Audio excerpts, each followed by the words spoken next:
The dining room went silent when the governor's daughter struck the black woman across the face and hissed, "People like you should know when to leave."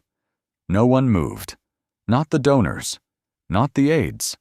Not even the security officer standing 10 feet away. But why did the woman simply straighten her chair, pick up her fallen phone, and ask for one private call? Why did the governor's chief of staff turn pale when he heard her name? And what was hidden inside the folder beneath her untouched lunch? By sunset, a powerful family would learn that public office cannot protect private cruelty. Stay until the end, because that single call did far more than expose a slap. The silver spoon spun beside the overturned glass, struck the china once, and fell still. Naomi picked up her phone and straightened without touching her cheek. "Give me 60 seconds, she said. Owen Price blocked the ballroom doors. "Ma'am, you need to leave." "No, I need one call." Evelyn Vale folded her arms. "Remove her." Donors stared at tablecloths, watches, unfinished plates. Soft violin music drifted from the ceiling speakers beneath the scrape of security shoes. Naomi looked past Owen to the black camera dome above the service entrance. "Is that system recording locally or remotely?" "That's not your concern." "It became my concern 30 seconds ago." She tapped the screen. Martin Keene crossed the room before the call connected, his polished shoes whispering over the carpet. "Who are you calling?" he asked. "Someone who will answer." A voice came through. "Read." "Emergency Protocol 7, Naomi said. Preserve every camera feed from the Belmont Civic luncheon. Lock access logs, payment records, donor files, and vendor communications connected to the Vale Foundation. No deletions." Martin stopped. The folder beneath Naomi's napkin shifted in the cold draft from the air vent. "Naomi," Samuel said, "are you safe? I am being prevented from leaving freely." Owen turned toward Martin. "Sir." Martin's face had lost its practiced color. "End the call." Naomi kept her voice level. "Contact the independent duty judge. Send Priya Shah. Timestamp the request." "Already done." Martin reached toward the phone, then noticed 3 guests watching. A woman near the podium raised her own device, though her hand shook. Evelyn laughed once. "Dad can clear this up in 5 minutes." Naomi ended the call. "Your father should not touch this." The room changed. Chairs stopped scraping. The ventilation hummed across Naomi's bare arms, carrying coffee, lemon polish, and the metallic smell of spilled water. Martin lowered his voice. "Ms. Ellis, perhaps we should speak privately." Owen stared at him. "You know her." "Conference room B," Martin said. "Now." "I'm not going anywhere without my property." Evelyn reached for the folder. Naomi placed 2 fingers on it first. "Don't." Evelyn hesitated. Martin turned to the donors with a thin smile. "A misunderstanding. Please continue lunch." No one lifted a fork. He leaned close to Naomi. "You have no idea what you're disrupting." She glanced at the spoon lying still beside her plate. "I know exactly what was disrupted." Owen opened the side door. Beyond it, the service corridor glowed with hard white light and smelled of bleach and scorched coffee. A young guard waited beside an empty conference room, one hand flexing against his trouser seam. Naomi picked up her bag, but Martin seized the folder first. "That stays with us." His thumb pressed into the sealed edge. "Then make sure the cameras see who opens it," Naomi said. A green light above the corridor blinked. Martin looked up. For the first time, he seemed afraid of the record he had not yet erased. Hours earlier, at 8:12 that morning, Naomi had been fastening a white nursing pin inside a blue velvet box when her office phone began to ring. At 8:12 that morning, Naomi held the white nursing pin while the office phone rang for the third time. She set it inside the blue velvet box and closed the lid. "Mom?" Talia's voice came through Naomi's cell. "You're still coming tonight, right?" Naomi reached for the desk phone but let it ring once more. "Front row, 5:30. You said that at my graduation. I was there. You arrived during the last name." Outside, rain misted the gray roofs of Belmont, and a truck hissed at the curb. "I'll leave by 4:45, Naomi said. "No meetings after 4. Talia exhaled. "I'm writing that down." "Use ink." A brief laugh. "Bring the pin." "It's packed." The office phone stopped, then started again. Naomi's assistant leaned through the doorway. "Unknown caller. Says he has proof the foundation invoices were altered." "Put him through." Talia went quiet. "Work?" "Just one call." "That's what you always say." Naomi looked at the framed photograph beside her lamp. Talia at 12, both arms around her mother outside a courthouse. "I'll be there," Naomi said. "Okay." The line ended before she could add anything. Naomi lifted the receiver. "This is Ellis." A man breathed close to the microphone. Behind him, paper slid through rollers. "Daniel Cho, budget analysis, governor's office." "What do you have?" "Contracts routed through the Vail Foundation. Same vendors, same addresses, different names. It goes higher." "Where are you?" "Not on a secure line." "Then don't explain. Can you meet?" A pause. Someone spoke near him. "Belmont Civic Luncheon," Daniel whispered. "Noon. Service corridor behind Ballroom C. That event is invitation only. I added your name to a donor table." Naomi turned toward her computer. A cream invitation with a gold state seal had arrived overnight. "Did anyone see?" "I don't know." The copier stopped. Daniel's breathing changed. "I have to go." "Do not bring originals." The call cut off. By 9, rain tapped harder against the glass. Samuel Reed stood across from Naomi's desk, reading the invitation through rimless glasses. "This could be bait. It could be the first witness willing to hand us records. You're supposed to be at your daughter's ceremony. I know what time it is." Samuel glanced at the velvet box. "Do you?" Naomi folded the invitation, then smoothed the crease. "Assign Priya to remote backup," she said. "No visible team, no state vehicles." "And if Cho doesn't show?" "I eat lunch and leave." Samuel did not smile. You never just eat lunch. At 11:20, Naomi changed in the restroom, trading her charcoal suit for a simple navy dress.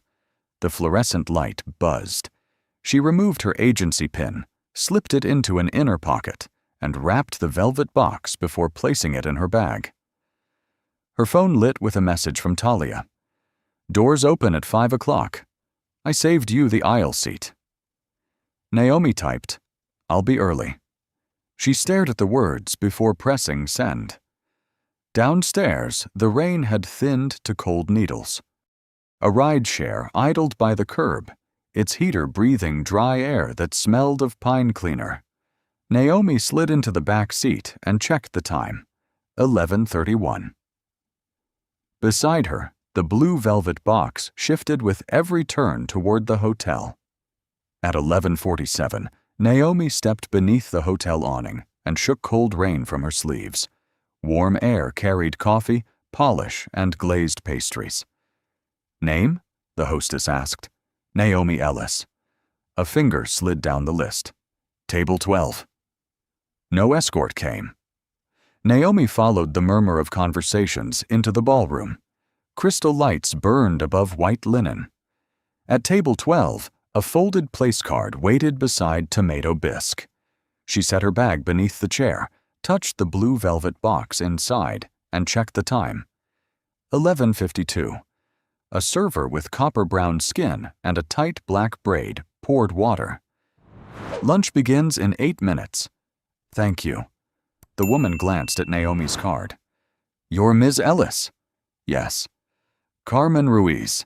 I'm assigned to this section. A bright voice cut across the table. Excuse me, that seat is reserved. The woman wore an ivory suit, a gold watch, and a polished smile. Evelyn Vale, 34, chair of the Governor's Foundation, stopped behind her. Naomi touched the card. It has my name. Evelyn did not read it. There's been a mix-up. One of our principal donors belongs here. I was directed to table 12. By temporary staff, apparently. Carmen tightened her grip on the pitcher. Ms. Vale, the list. I'll handle it. The soup released a thin ring of steam between them. Naomi watched it widen, fade, and vanish. Would you like to check the list? She asked. Evelyn's smile narrowed. I know everyone invited to my event. Then this should take a moment. A man nearby glanced over, then turned away. Near the stage, a microphone coughed static. Evelyn leaned closer. Her perfume smelled of citrus. This table is for people supporting the governor's initiative. My invitation says Civic Accountability Luncheon. That doesn't answer what I said. Naomi unfolded the card and turned it toward her. Evelyn's eyes passed over the printed name. Where did you get that? It was delivered to my office. What office? You may ask the hostess. Carmen stepped nearer. Ms. Vale, I saw her name when we set the tables. Evelyn looked at her badge. Refill table 9. They're full. Then find something useful to do. Carmen lowered the pitcher. A cold drop ran over her knuckle. Naomi said, She answered your question. I didn't ask her. The ballroom doors opened. A cluster of aides entered, followed by Martin Keene, who scanned the room as if counting exits. His gaze reached table 12 and stopped. Evelyn crossed to him. They spoke for 20 seconds. Martin looked at Naomi's place card, then toward the service corridor behind the stage. When Evelyn returned, the public smile was back. We'll seat you somewhere more appropriate. I'm appropriately seated. Don't make this difficult. The bisque had gone still, its surface cooling into a dull skin. Naomi's phone vibrated inside her bag. Unknown number. Service corridor. 5 minutes. Come alone. She locked the screen. Evelyn caught the movement. Are you recording me? No. Then show me. Naomi slipped the phone into her pocket. No. Evelyn's smile vanished. Behind her, Carmen stood motionless with the pitcher against her apron, and Martin Keene was already walking toward their table. Martin Keene reached table 12 as the ballroom lights dimmed. Ms. Ellis, I'm told there's confusion about your seat. There isn't. Evelyn held Naomi's place card between 2 fingers. One corner had bent beneath her thumb. This was added late. Martin read the name. His eyes stayed on it a fraction too long. Which office received your invitation? The one printed on the envelope. Applause rolled from the front. Governor Graham Vale stepped onto the stage. Camera flashes washed the ballroom white. Martin leaned closer. Stay here until I verify it. I was already staying here. Evelyn smoothed the bent corner against the cloth. We have press here. I won't have a scene. Naomi glanced at the cooling soup. Then don't create one. On stage, the governor smiled. Public service begins with respect. Evelyn took her place beside him. Before she reached the lights, her posture changed. Chin lifted, irritation erased. Our foundation exists, she told the room, to ensure no citizen feels invisible. Carmen passed behind Naomi with bread and nearly lost a plate. Naomi caught the tray. Careful. Sorry, Carmen whispered. You saw the seating list? Yes. Was my name there? At 10 this morning. Carmen looked toward Martin. Please don't say I told you. A photographer turned. She moved away. When the speech ended, Evelyn returned with 2 reporters. This is the guest I mentioned, she said brightly. A scheduling mix-up. One reporter looked at Naomi. Are you with the foundation? No. She was just leaving, Evelyn said. Naomi set the invitation beside the card. I was invited. Martin stepped between them. We'll resolve this privately. Why privately? Naomi asked. The reporter's pen stopped. Evelyn gave a thin laugh.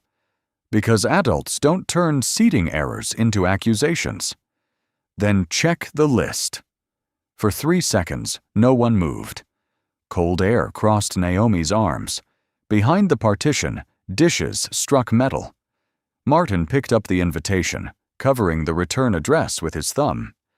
Security may need to inspect your bag. On what basis?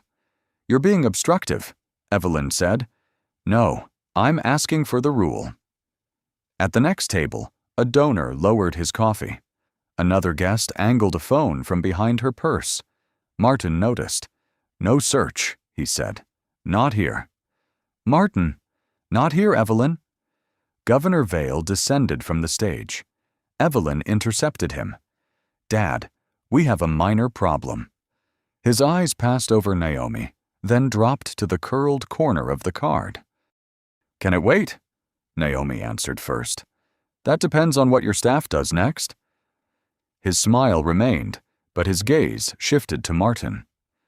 Handle it? He walked on as applause followed him. Evelyn pressed the card flat again. The corner rose when she released it. You heard him, she said. Leave. Naomi's phone vibrated. Service corridor. Now. They're checking my desk. She lifted her bag and turned toward the side aisle. Martin stepped into her path.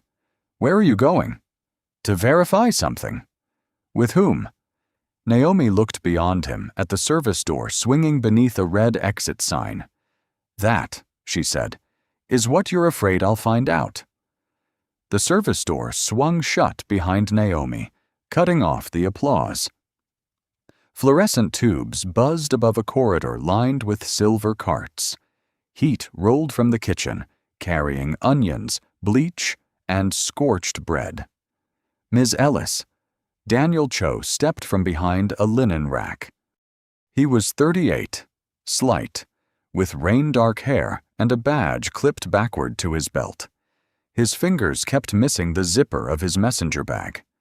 You're late, Naomi said. They moved my briefing. I think Keen knows. Show me. Daniel pulled out a sealed envelope, folded spreadsheets, and a black encrypted drive no larger than a thumbnail. These vendors received foundation grants, he whispered. Then the same companies won emergency state contracts. Same owners? Same mailing boxes, same accountant, different names. A pan crashed in the kitchen. Daniel flinched, and the papers slipped. Naomi caught them before they touched the wet tile. Which document matters most? This approval code belongs to the governor's executive office. Can you prove who used it? Not yet. The access logs are on the drive. A shadow crossed the window. Naomi slid the papers into her bag.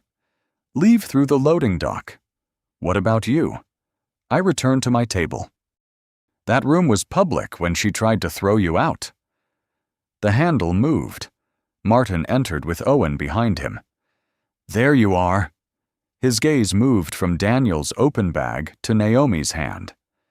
Mr. Cho, you're needed upstairs. I was taking lunch. In a service corridor? Naomi stepped between them.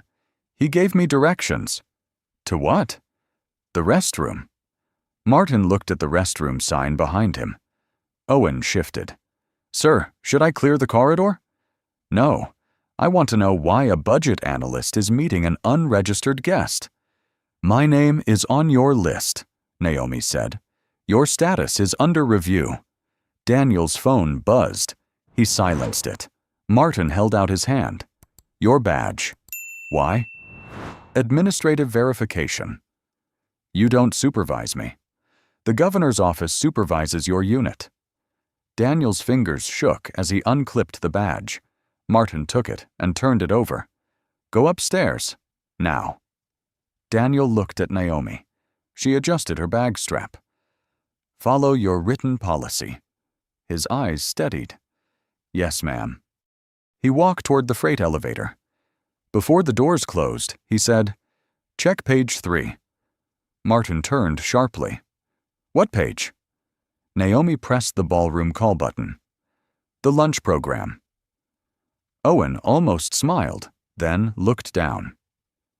At table 12, Evelyn spoke to donors as though nothing had happened. Carmen set fresh water before Naomi. Her hand brushed the bag beneath the cloth and felt the hard edge of the drive. Are you all right? Carmen asked. I need this table left untouched. I can do that. Martin stopped 10 feet away and spoke into his phone. Watch her. Every door. Naomi's screen lit. Doors close at 5:30. Please don't be late. The message appeared over a photograph of Talia in her white nursing uniform, smiling beside the empty place where Naomi had promised to stand. The clock read 12:09. Evelyn turned toward her. What exactly is in that bag? Naomi locked the screen and placed the phone face down. Something your father should have disclosed months ago. Evelyn's chair scraped backward. What did you say? Naomi kept one hand on the bag. You heard me. Martin crossed the carpet. Lower your voice. I haven't raised it. The quartet played on, though the violinist missed a note. Forks paused. Carmen held a silver tray against her hip. Evelyn leaned across the table. You come into my event, insult my family, and hide behind a sealed folder? This is not your property. Then open it. No. Evelyn reached down.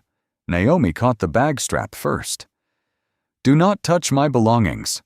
A glass trembled on Carmen's tray. Martin said, Owen, escort Ms. Ellis out. On what grounds? Disruption. Document that. Owen moved closer, blocking the aisle. Beside him stood a younger guard with a narrow face and a burn mark near his wrist. His badge read, Micah Cole. He watched Martin, not Naomi. Evelyn laughed. You still think you're in control. Naomi looked at the camera dome above the service door. I think records matter. Evelyn followed her gaze, stepped around the chair, and grabbed for the folder beneath the napkin. Naomi placed her palm over it. Stop! For 1 second, cold air moved across the table. Lemon polish drifted from the stage. Behind the partition, a spoon struck tile. Then Evelyn hit her. Carmen's tray clipped the table. Water spread across the linen while one glass kept shivering. The quartet stopped mid-phrase. Naomi turned her face back toward Evelyn. She did not raise a hand. She straightened the bent strap of her bag. No one touches the folder. A donor lowered his eyes. The woman who had been recording slid her phone behind her purse. Governor Vale stood with reporters. Martin moved between him and the scene. Evelyn stared at Naomi's stillness. She threatened me. Carmen's mouth opened. Naomi looked at her. You saw what happened? Carmen gripped the wet tray. Staff don't give statements here, Martin cut in. Micah glanced toward the camera. A green light glowed beneath the dome. Owen reached for Naomi's elbow. Ma'am, come with us. Don't pull me. Then walk. Am I free to leave the building? Martin answered too quickly. Of course. Then return my invitation and my property, and I'll decide where I go. Evelyn pointed at the bag. Search it. Micah spoke for the first time. We don't have consent. Martin turned. You have an order. From hotel security? From me. Micah's jaw tightened. That isn't the same thing. Owen gave him a warning look. Naomi slid the folder fully beneath her hand. Call independent law enforcement. Martin's smile disappeared. We are not turning this luncheon into a spectacle. Naomi glanced around at the silent tables. That decision has already been made. A camera shutter clicked. Martin seized her phone from beside the plate. Conference room B, he said. Now. Naomi rose. Her chair legs dragged across the carpet. Carmen bent to blot the water, but her napkin shook so badly she pressed it against the wrong place. As Owen opened the side door, Micah stayed by the table. His eyes moved from the folder to the green light above the corridor. Sir, he said, the system is still recording. Martin stopped beneath the doorway. Not for long. The conference room door shut with a soft hydraulic sigh. Owen remained beside it. Micah stood outside, visible through the narrow glass panel. Martin placed Naomi's phone beyond a glass partition, just out of reach, then set a printed statement before her. Read it. Naomi sat without removing her coat. The room smelled of cold coffee. Dry air moved across her damp sleeves. The statement said she had entered without authorization, threatened staff, and caused a disturbance. This is false. It's preliminary. It's fabricated. Martin slid over a pen. Sign, and you can leave. Her phone vibrated behind the glass. Talia. The screen went dark. Owen looked down. Maybe let her answer. Martin ignored him. You're not in a position to negotiate. Naomi folded the statement once. Am I detained? No. Then open the door. You'll leave after we resolve the security issue. That means yes. Martin's jaw tightened. You were carrying confidential material. You took my folder without authority. We secured it. Where? In safe custody. Whose? He did not answer. The phone vibrated again, a trapped pulse against the glass. Naomi checked the clock. 12:24. Return my phone. You used it to initiate an unauthorized data lock. I preserved evidence. You panicked a room full of donors. No, your people did. Owen shifted. Leather creaked at his belt. Martin leaned on the table. Your title gives you no leverage here. Then why did you take my phone? For a moment, only the vent answered. The handle moved. Micah stepped inside. Sir, the camera archive is requesting administrator credentials. Cancel the hold. I can't without a written override. Then write one. Micah glanced at Naomi. That puts my name on the log. Do your job. My job is hotel security. Owen said, Micah. Naomi spoke quietly. Do not alter the system. Martin pointed to the hall. Out. Micah left without closing the door fully. A strip of corridor light crossed the carpet. Naomi's phone lit again. Mom, they're lining us up. Are you close? Her fingers tightened around the paper. It crackled. She placed both palms flat on the table. Let me answer her. Martin followed her gaze. Sign. Owen looked at the screen, then away. 30 seconds, Naomi said. No. The phone vibrated once more, then stopped. Beyond the wall, applause rose and faded. Plates clattered in the service hall, ordinary sounds continuing without her. Martin pushed the pen closer. You can still make your daughter's event. Naomi raised her eyes. He had chosen the word, daughter. She slid the pen back. Now I know you searched my messages. Owen's head lifted. You're making assumptions, Martin said. You just confirmed one. Micah paused beside a wall monitor, his hand hovering over the controls. Martin saw him. Close that door. Micah did not move. Naomi's phone lit for the 4th time. No call. Just a message from Talia. Doors close in 10 minutes. Martin set the pen beneath Naomi's hand. Last chance. Naomi looked through the glass at her daughter's name, then at the unsigned statement. No, she said. In the corridor, Micah turned from the monitor and reached for the conference room door. Micah opened the door halfway. Ms. Ellis needs her phone. Martin did not turn. Close it. The archive is locked, Micah said. The deletion request came from your credentials. Owen's shoulders stiffened. Martin pulled the door shut. You're suspended. Micah closed a hand around his badge. Put that in writing, too. He walked away. Behind the glass, Naomi's phone vibrated once, then went silent. The clock read 5:21. Martin tapped the statement. 9 minutes. You know the ceremony schedule. I know what motivates people. Naomi drew the blue velvet box from her bag. The hinge clicked. Inside, the white nursing pin caught the fluorescent light. My daughter asked for one thing, Naomi said, that I be there when they called her name. Martin's voice softened without warmth. Then sign. Naomi closed the box beside the paper. No. The vent cycled off. Without its hum, the room felt smaller. Beyond the wall, a cart rattled over tile. Martin pushed the paper closer. You entered under questionable credentials. You refused instructions. You created a security risk.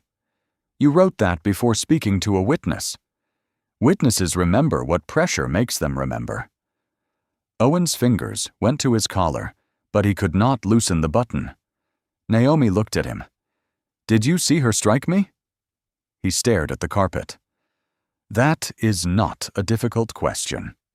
Martin answered for him. He saw a disturbance. Owen swallowed. I saw her hand move. Toward me? He looked at Martin. The phone flashed again. Talia had left a voice message. Naomi stood. Owen shifted before the door, though his feet dragged. I'm not signing a lie. You're not leaving with those documents. They are already outside your control. Martin's expression changed. You don't know that, he said. No, but you do. He snatched the velvet box and turned it over as if it might conceal a drive. Put that down. Owen stepped forward. Sir, that's personal property. Martin opened it. The tiny pin rested in the blue lining. His hand faltered. Naomi held out her palm. He returned the box. At 5:29, a message appeared beneath Talia's name. They're closing the auditorium doors. Martin pointed to the signature line. 30 seconds. Naomi touched the pin. The metal was cool and still. No. Across town, Talia stood beneath warm stage lights in her white uniform. Families leaned into the aisle with phones raised. Beside Keisha Grant, the chair saved for Naomi remained empty. They'll call you next, Keisha whispered. Talia watched an usher close the doors. Her name sounded over the speakers. She crossed the stage, accepted her certificate, and turned toward the first row. The vacant seat caught the light more brightly than the others. In the conference room, Martin allowed Naomi to hear the message. Mom, Talia said over distant applause. I kept looking anyway. The recording ended. Naomi's thumb stayed on the dark screen. Martin slid the statement toward her.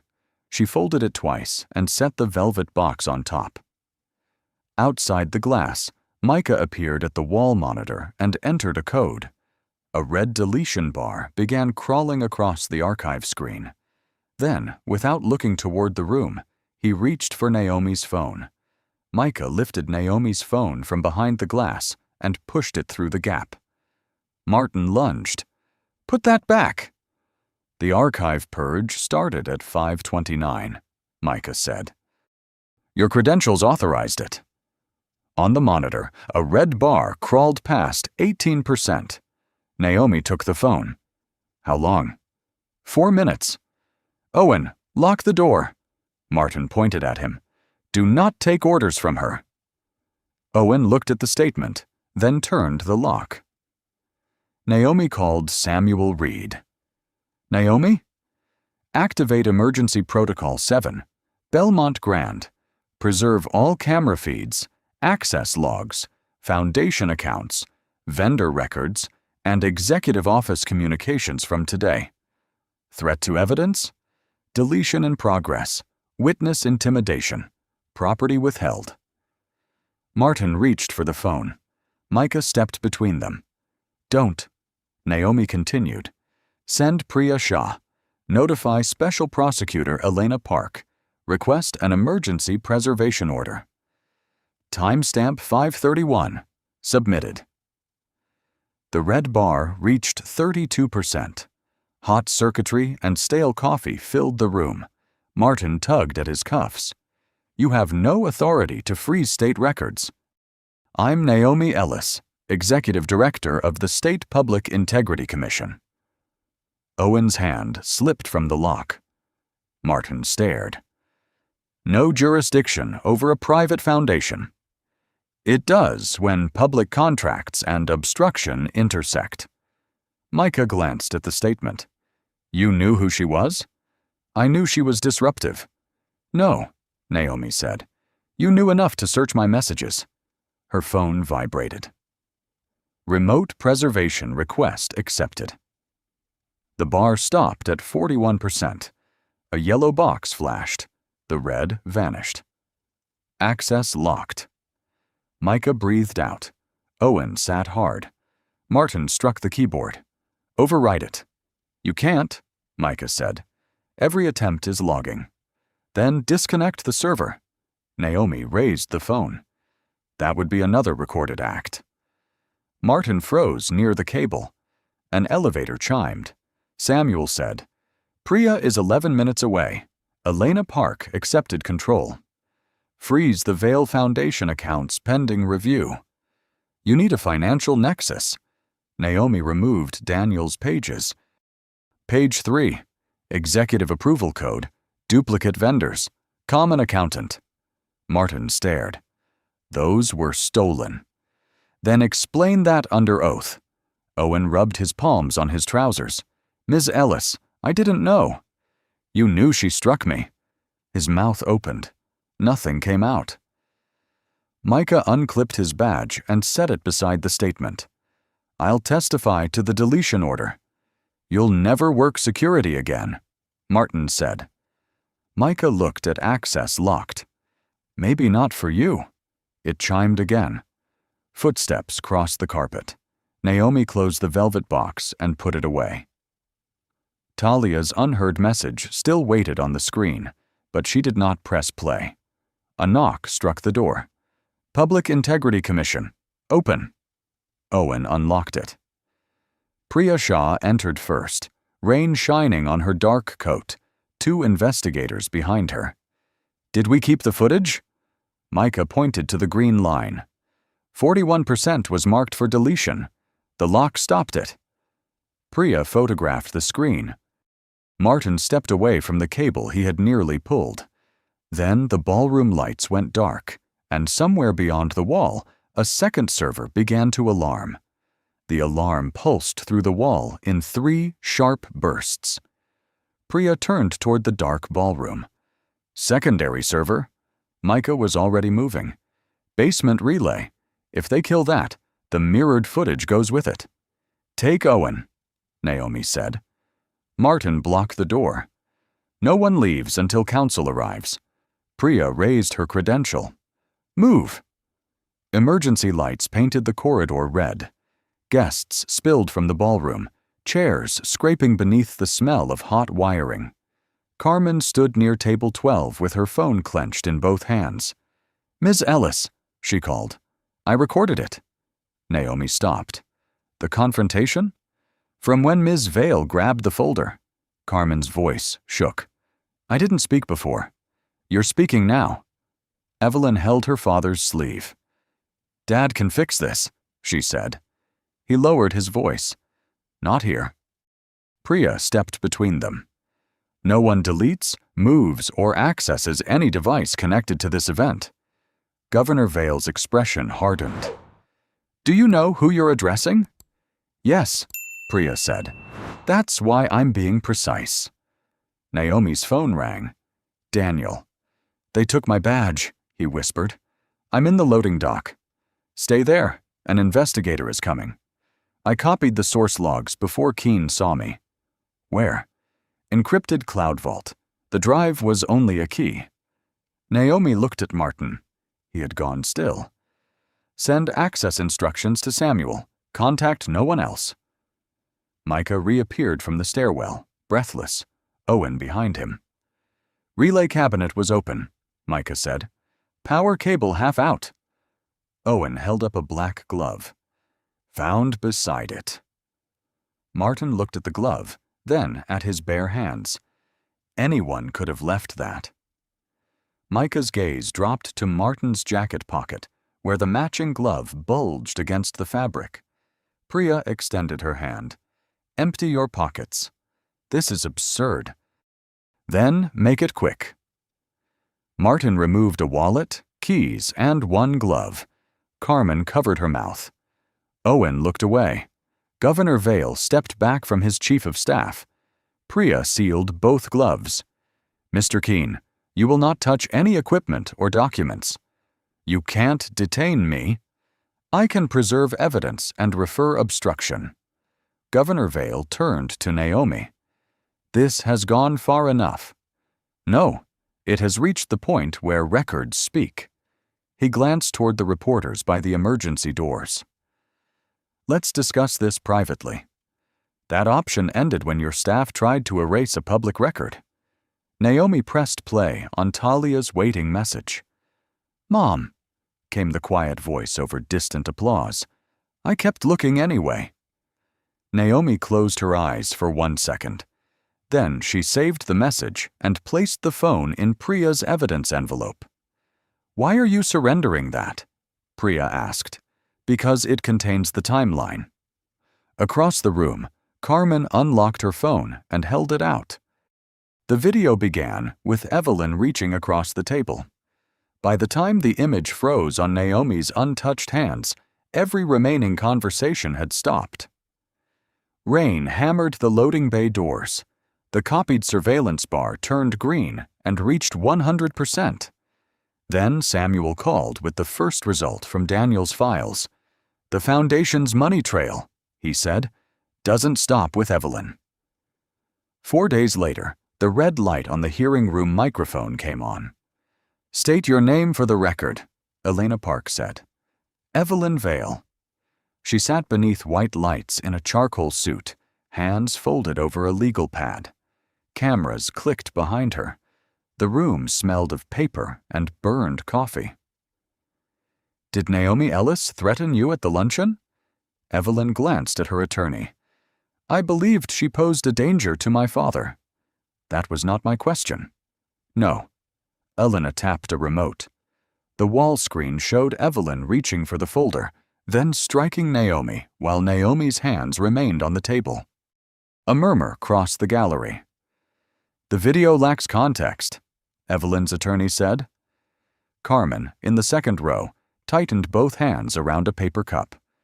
Elena changed the clip. Martin's recorded voice filled the room, ordering Micah to cancel the archive hold, then saying, Not for long. Martin sat behind Evelyn, sweat darkening his collar. Did you order the footage deleted? Elena asked. I ordered routine maintenance. Micah turned toward him. At 5:29 p.m., during an active dispute? I was protecting confidential guests. By removing evidence? The red light glowed before Martin. He said nothing. Daniel Cho was called next. He carried only a thin folder sealed by the commission. His voice caught on the oath, then steadied. Explain page 3, Elena said. The Vale Foundation awarded grants to 6 nonprofits. Each transferred money to vendors that later received emergency state contracts. Who approved the exceptions? The authorization code belongs to the executive office. Governor Vale watched from the front row. Who could use it? The governor, the chief of staff, or the deputy chief? Did anyone ask you to alter the logs? Daniel looked at Martin. Mr. Keene told me to classify the entries as migration errors. Martin's attorney rose. Objection! This is an investigative hearing, Elena said. Sit down. The chair struck the floor. At the side table, Naomi listened with a pencil between her fingers. Talia sat behind her, the white nursing pin fastened to her coat. When Daniel described the loading dock, Naomi's pencil stopped. Elena turned.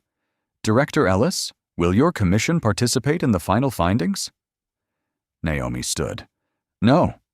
Reporters shifted. I initiated the preservation order and witnessed the conduct under review. Deputy Director Reed will supervise the commission's work. I will testify and nothing more. Governor Vale spoke before his lawyer could stop him. So you admit this is personal?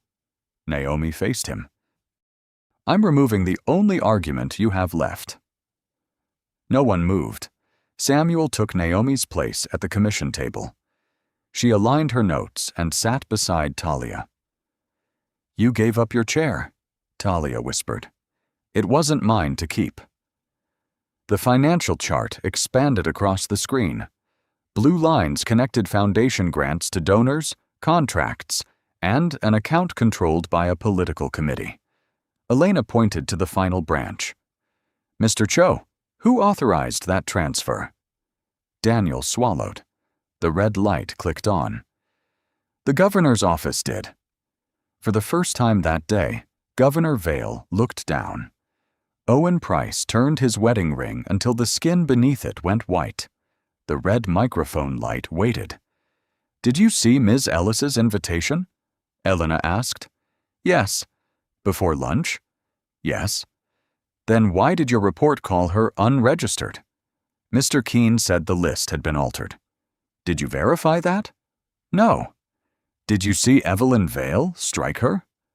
His ring clicked against the rail. Yes. Carmen sat 3 rows back. Micah kept his eyes on Owen. Why didn't you intervene? Owen pulled at his collar. The button would not pass through. I thought protecting the governor meant following the room. The room? The people who mattered in it. Naomi's hand tightened around the velvet box. Talia, seated behind her, planted both feet on the floor. Elena pushed Owen's report toward him. Read the final sentence. No physical contact was observed. Was that true? No. The light went dark. Owen kept turning the ring. During recess, Nora King approached Naomi by the rain-streaked windows. The 41-year-old reporter carried a tabbed notebook. Vale's supporters say you engineered this hearing. Print the timeline. They say you're using your daughter's ceremony for sympathy. Talia stepped forward. My mother hasn't mentioned it publicly. May I quote you? No. Quote the evidence.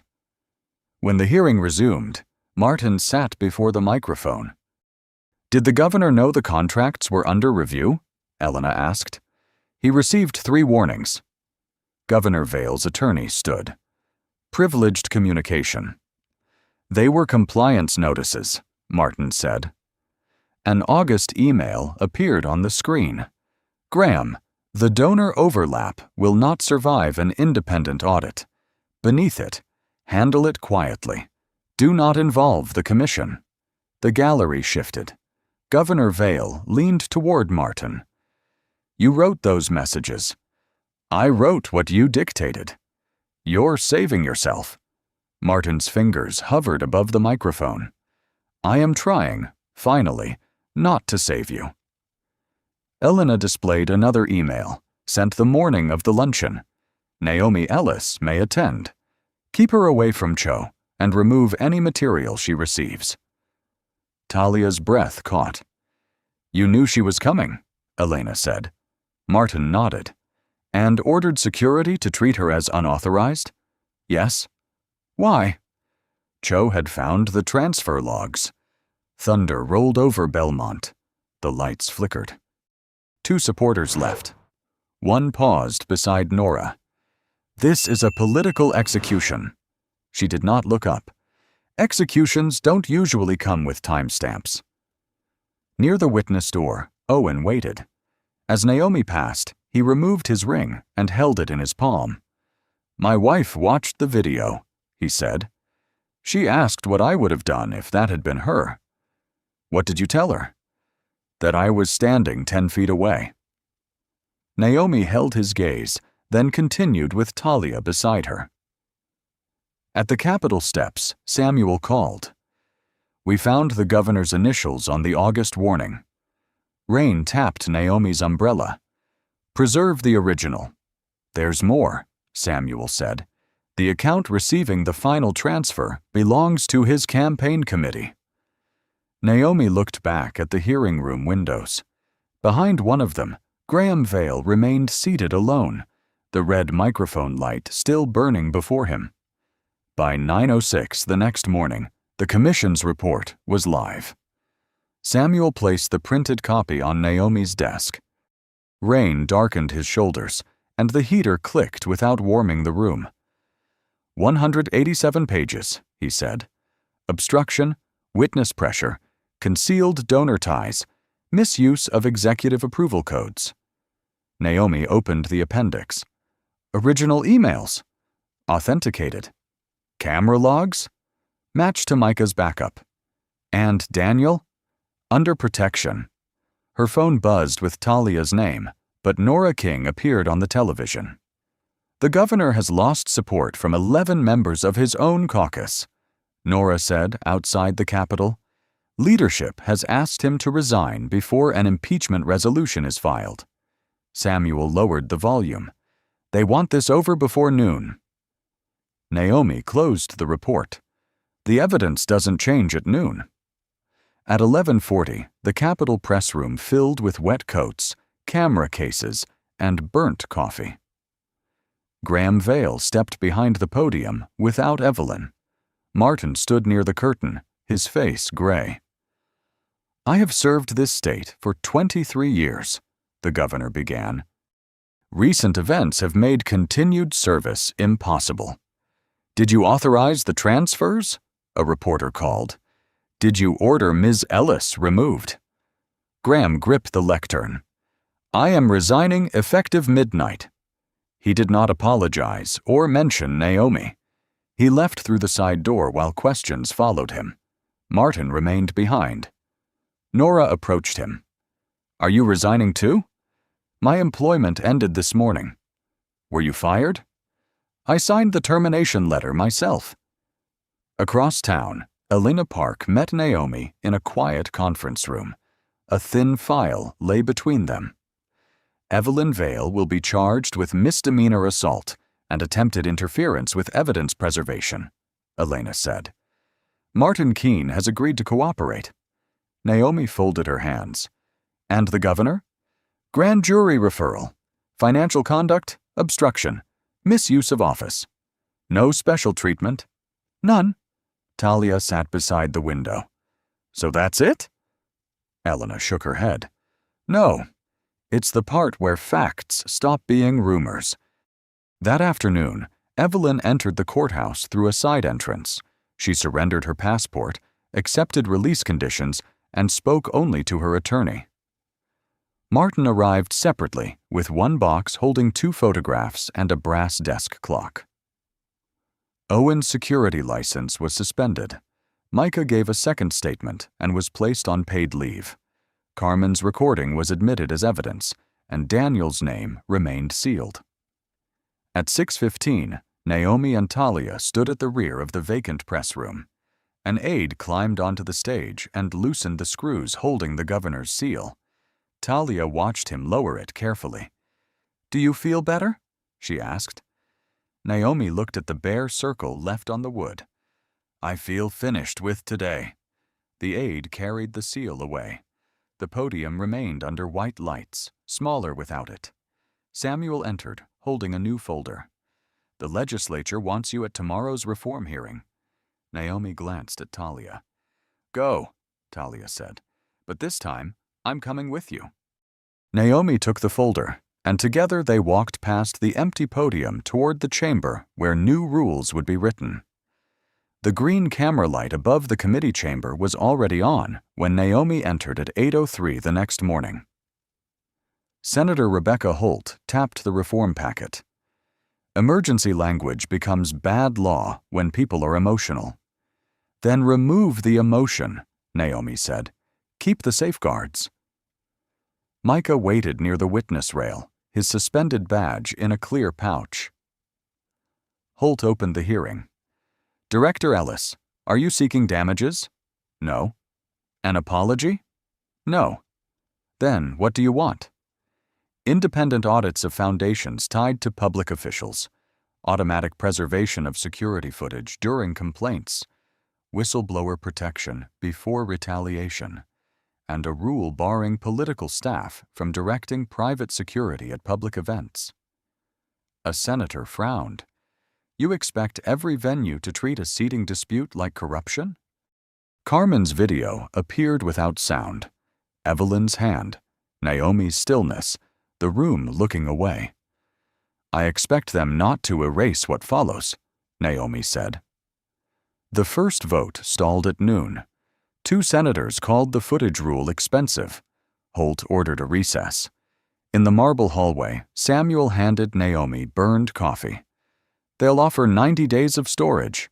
The attempted deletion began in 5 minutes. 30 days may pass. Then 30 days, with an automatic lock when a complaint is filed." Talia touched the untouched cup. "You haven't eaten." "Neither have you." Micah approached, rubbing the pale line where his badge had rested. "They want me to demonstrate the override system." "Can an employee stop an unlawful order?" Naomi asked. "Not now." "Show them." When the hearing resumed, Micah stood at a mock console. Holt said, "Suppose a governor's aide orders deletion." Micah entered the command. A red warning box appeared. "I can refuse, but the next supervisor can erase the file." "What changes that?" "A protected hold button. It freezes the footage, logs both names, and alerts an outside office." "And if the employee abuses it?" "The log proves that too." Micah pressed the control. Access preserved. Only the projector fan moved the air. By dusk, the revised bill required independent oversight of political charities, 30-day video retention, external preservation requests, protected reporting channels, annual training, and penalties for interference. Holt looked toward Naomi. "This won't undo the luncheon." "It isn't supposed to." The vote board lit one name at a time. Passed. 3 weeks later, the governor's successor signed the law in the same chamber. Talia stood beside Carmen and Daniel, now publicly identified. Owen watched from the back row without a uniform.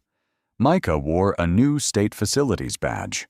Before the pen touched paper, Holt pointed upward. "The camera?" A clerk checked the monitor. "Recording and mirrored offsite." The indicator remained green. Naomi looked at Micah. "What happens if someone tells you to turn it off?"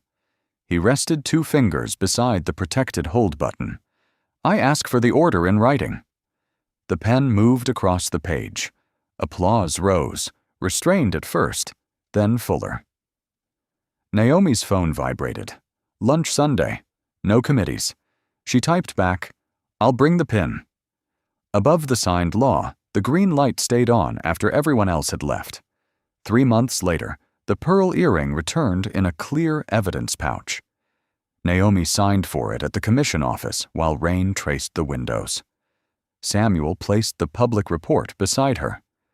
Graham Vale had pleaded not guilty to financial charges. His trial was set for spring. Evelyn had accepted probation, community service, and mandatory training, then resigned from the foundation. Naomi opened the pouch. The pearl was smaller than she remembered. Martin was cooperating with prosecutors and barred from state employment.